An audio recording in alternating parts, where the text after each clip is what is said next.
Diskriminacijo v starosti sem doživela že v srednji šoli, ko sem imela probleme s križem, pa me niso imeli resni, ker so rekli, saj ste mladi. Se boste že, vi ne rabite tega, počakajte. Dosti je tudi takih, ki bolan se ne rapa več, teh zdravil mu ne bi dali, pa unih mu ne bi dali, to lahko povem iz izkušenj. So bili ali prestari za neko delo, ki ga opravljajo, ali premladi. In sem morala na medicino dela in ravnateljica se je tudi dogovarjala na medicinah dela, da me upokojijo. In pogosto je pač bilo zaznano nek splošen občutek, pa tudi pri dotičnih primerih, kjer si preprosto prezrt samo zaradi starosti. Zaradi tega, ker mislijo, da še čist nič ne znaš. Sem se spraševala, če je to zato, ker sem študentka. Se je zadrl, ta star umaknil se. Ne vem, imajo tako tak pristop, jaz sem tisti, ki tebi daje znanje in sem zato pomembnejši od tebe. Jaz sem bila diskriminirana Zato, ker si stara. Prvo mi lahko pač malo poveš, kakšne postave in stališče glede stare in mlade generacije, kakšno je vaše mnenje? Kakšne napadajo, jih zaznaš, jih ne zaznaš, kakšne so tvoje pozitivne, negativne izkušnje.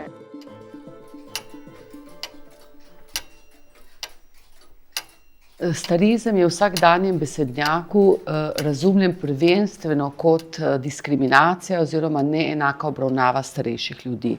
Izvorna definicija starizma je seveda mnogo širša in pravi, da je starizem torej vsaka oblika diskriminacije v odnosu do nekoga, ki je druge starostne skupine, kot smo mi sami. Največkrat gre za neke stereotipe in predsodke, ki jih imamo bodisi do mladih, bodisi do starih. Tisti, ki pa imajo nekako največ družbene moči in prestiža, pa so iz teh predsodkov in stereotipov sumljivo izvzeti, kar pravzaprav potrjuje njihov dominanten položaj. To so ljudje v srednjih letih. Lansko leto smo v Zavodu Opro v sodelovanju s Centrom za javno mnenje izvedli anketo, kjer smo ljudi vprašali potem, ali so kdaj doživeli predsodke ali diskriminacijo na podlagi starosti. In ker nas je presenetilo, je bilo to, da je več kot polovica ljudi pravzaprav pritrdilno odgovorilo na to vprašanje, kar pomeni, da starostno diskriminacijo v Sloveniji doživlja pravzaprav vsak drugi človek. Zdaj, kar se tiče razmerij prijav diskriminacije po starosti, je treba najprej povedati, da je prijav diskriminacije malo. Ljudje se zelo malokrat odločajo za to, da bi aktivno posegli s prijavo diskriminacije ali pa domnevne diskriminacije. Nekatere številke kažejo, da je 90% nasilja in diskriminacije ostane neprijavljenega. Torej zelo malo ljudi diskriminacijo prijavlja. In ker se je recimo še pokazalo kot zanimivo, je to, da so mladi poročali v višjih stopnjah starizma oziroma so v večji meri izkusili starizem kot na primer stari. Najbolj tipičen primer starizma do mladih je, da mladih se ne pripušča k položajem odločanja, so izvzeti, tretira se jih kot zaletave, nepremišljene, premalo izkušene, da bi jim prepustili pomembne odločitve, recimo v politiki, v gospodarstvu, na raznih pozicijah moči. Kot mlada oseba, ki prideš v službo, če si zelo motiviran, pa hočeš nekaj narediti, pa te zanima, pa sprašuješ, si mislijo, da je ta mlada čez preveč zagnala. Po drugi strani, če si pa ne vem kdaj dolgočasen, pa nimaš dobrega dneva, so pa tako, gledajte, ta mlada generacija nič jim ne da.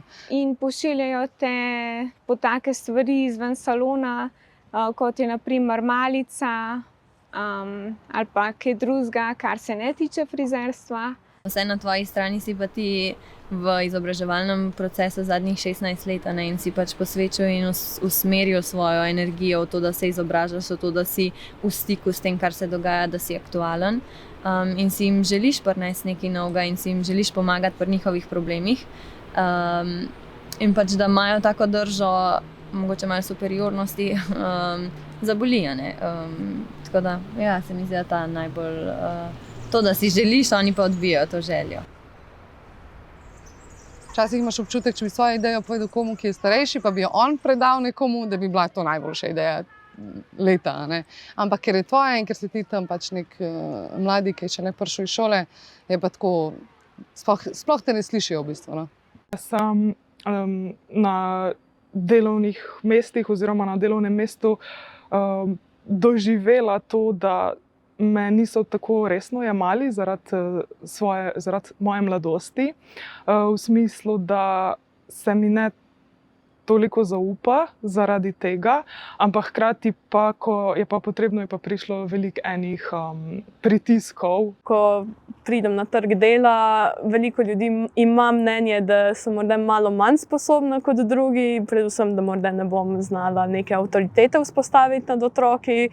Potem pa se nekako izkažem in se jim mnenje malo spremeni, se odločijo, ok, morda pa ta ni tako slaba, ampak tisto prvotno mnenje je vedno nekako, nima še nekih hudih izkušenj. Opažam, da ljudje, ki vidijo mojo letnico rojstva, se obnašajo kot ti si mlajša, se ti tega ne veš, ti tega ne bomo ti pomagali, ker pač znajdi se na drug način.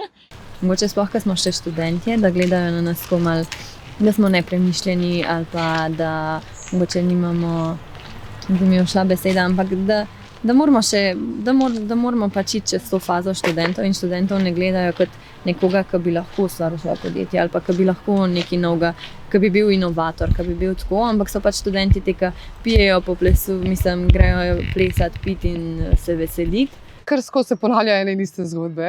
Te mladi so itak nezainteresirani, ne vem, sam visijo na telefonih, nič jih ne zanima.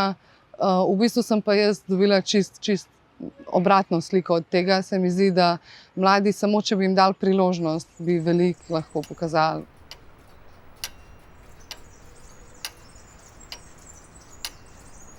Po eni strani podcenjevalen, po drugi strani pa paternalističen, nadzorovalni odnos. Mlade je treba nadzirati, mlade je treba potiskati nazaj, držati jih v tem predsobi življenja. Ko sem bila jaz mlada, ni bilo tako. In tudi razmišljam o tem problemu in se mi zdi, da je problem tudi v tem, da mi smo hodili v šolo v socializmu, moja generacija, ampak sedaj mladina pa se vzgaja v kapitalizmu in v drugačnih vrednotah. Mlajša generacija je izrazito specifična glede na sistem, v katerega je vržena. Mlada generacija ni odločala, da bo tukaj in sedaj v tem sistemu živela. Bila je manj vržena, na njej pa je, kaj izbira. Ali bo svet človečnejši, ali pa bo svet bogatenje, kapitala in profita. Mi v zahodnem svetu živimo v taki potrošniški, kapitalistični, visoko tehnološko produktivni družbi, v kateri so mladi ljudje dojeti kot tisti, ki so privilegirani. Torej, mladi ljudje poosebljajo vse to, kar kapitalizem ljubi. To pomeni moč, mladost, zdravje, produktivnost družbena, produktivnost biološka. In mladi pravzaprav poosebljajo vse tisto, kar je nasprotje starejših. In zaradi tega je v bistvu starizem do mladih spregledan. Ne opazi se, da so tudi mladi lahko dejansko žrtve starizma. Če vsi govorijo, mladim ni zaupati, če vsi govorijo, mladi so neodgovorni, treba jih je kontrolirati in voditi, potem seveda se tako počutijo. Počutijo se kot otroci in potrebni skrbi. In tudi nesprejemanje odgovornosti in velikokrat tudi tako obnašanje, recimo, ki je na meji sprejemljivega, ker se jim to na nek način, ker družba to tako rekoč od njih pričakuje. Ugotovili smo, da mladi bolj zaznavajo ali pa občutijo starizem kot stari. Je pa vprašanje, če ima starizem, ki ga doživljajo mladi, enako negativne učinke na njih, kot ga ima recimo v starosti. Danes se vse zgleda skozi spekter v tej kapitalistični družbi profita, ekonomske logike in skozi to lečo, skozi ta pogled so seveda starejši tisti, ki niso profitni, ki so zgolj odjemalci nekih socialnih storitev, ki ne prispevajo, torej ni več tiste, bi rekla, nima več tiste tržne vrednosti, menjalne tržne vrednosti, ki so jo imeli v tradicionalnejših družbah, ne. Zagotovo je spoštovanje v veliki meri odvisno od tega, ali si del delovne sile ali ne. Ko si najstnik, se mi zdi, da te ljudje jemljejo, ta ima še šolo, ta nima redne zaposlitve, življenje ne jemlje še čisto resno, ker ga niti ne razume, ne doprinaša nekaj veliko družbi, misli samo nase. In potem je kar naenkrat konec tvojega šolanja in se zaposliš, naenkrat si ti del delovne sile in ljudje te začnejo bolj spoštovati. In potem bo nastopila penzija in imam občutek, da me ljudje spet ne bojo resno jemali. Torej se mi zdi, da je na obeh koncih tega veliko. Vsako je seveda različno, ampak nobeno pa ni ravno dobro. Ja, dejansko, ko si upokojen, te vsi ljudje gledajo drugače, nisi več enakopraven državljan, se čuti, da si manj vreden. Največja škoda, ki jo povzroča starizem na tem zadnjem koncu starostnega spektra, ta, da ljudje začnejo sami verjeti v to, da so šibkejši, manj zdravi, manj produktivni in potem tudi recimo ne sprejemajo nekih odločitev, ki bi lahko dejansko izboljšale ali pa ki bi jim omogočile dolgo, zdravo, kvalitetno življenje v pozni starosti. Celo je v časopisu pisalo, da smo družbeno breme in jaz sem tedaj dejal, tedaj, ko so starejši ustvarjali svet zdajšnjih razmer, a tedaj pa niso bili družbeno breme, ali so šele zdaj družbeno breme, ker so upravičeni do varnosti, do zdravega preživetja, do oskrbe. Za mene so starejši ljudje neki izvor neke modrosti. Toliko let že živijo, toliko imajo nekih pametnih stvari, ki so jih že dognali sami, da bi jih tako mogli gledati, po moje. Ampak vse prevečkrat se mi zdi, kakor da jih gledamo na nekoga, ki je odveč, ki ni več ekonomsko učinkovit in dajmo ga čim prej strpati v en dom za ostarele, pa naj čim prej, ko pride v penzijo, umre, da ni treba denarja za njega odvajati, ne. Zdi se mi tudi tako, da so ljudje zelo pokroviteljski do njih, da se jim zdi, da vejo boljš kot oni, kaj je za njih dobro. Se mi zdi, da je nasploh naša družba nekako usmerjena v to, da gledamo na starejše kot na nek odpadek družbe. Ena izkušnja, ki jo poznam od ene gospe, ki sem se z njo pogovarjala, ki je v bistvu starejša gospa, ki je imela poškodovano levo ramo in je šla k svojemu osebnemu zdravniku in je rekla pač, da bi šla na pregled, da bi šla na operacijo, ne. In je rekel, ja, vi ste desničarka ali levičarka? In je rekla, desničarka. Aha, ja, no, to je leva roka, pa vidim, da ste glih šli v penzijo, tako da brez veze, da bi vas dajal na operacijo. Najhuje je v bistvu, ker takrat ne veš sploh, k komu bi se obrnil, no.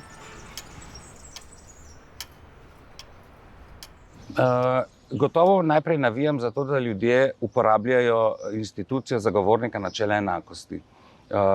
Pri nas lahko recimo se ljudje posvetujejo in vprašajo strokovne svetovalce, predstavijo primer in vprašajo, ali gre za diskriminacijo ali ne.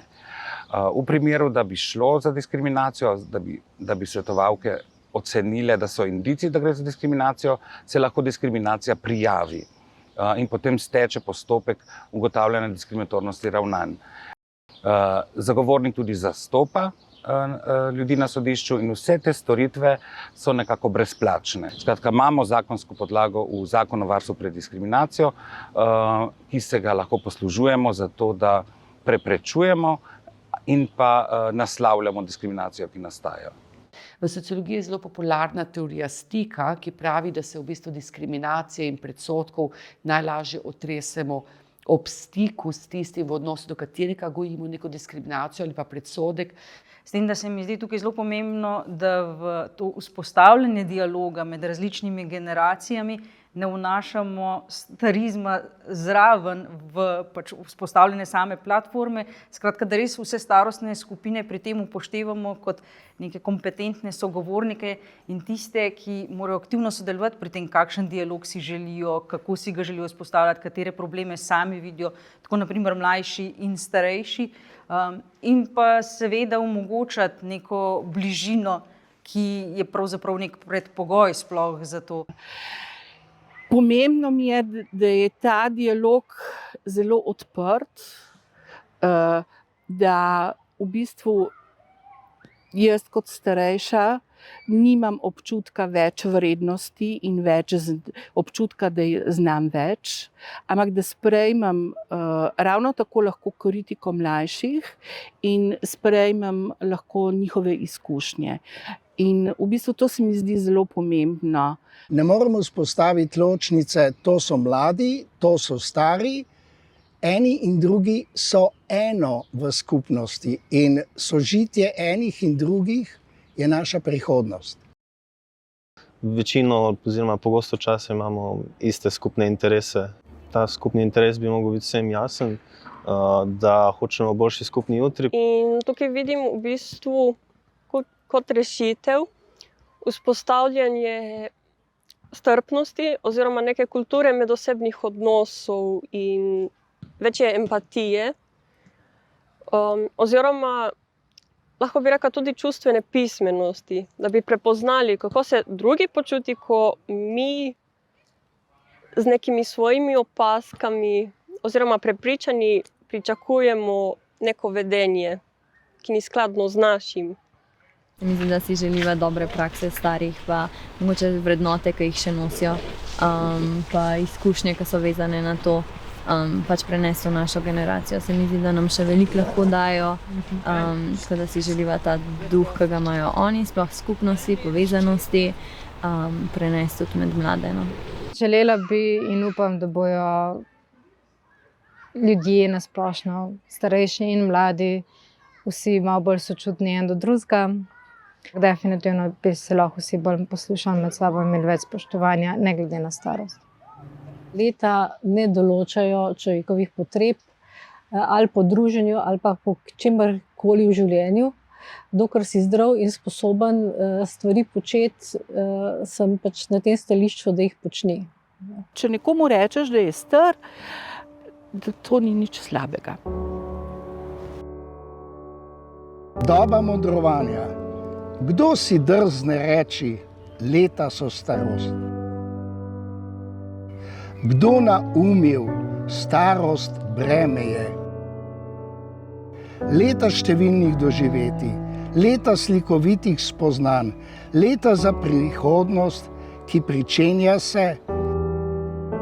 Mladi, zrite v modrosti, ne ponavljajte norosti. Čas na strani vaši je, skušnje naše vam v oporo, izognite se čerem, ki so bremenile nas. V vaš korak naša vam opora, da bo svet svetlejši že danes za jutri.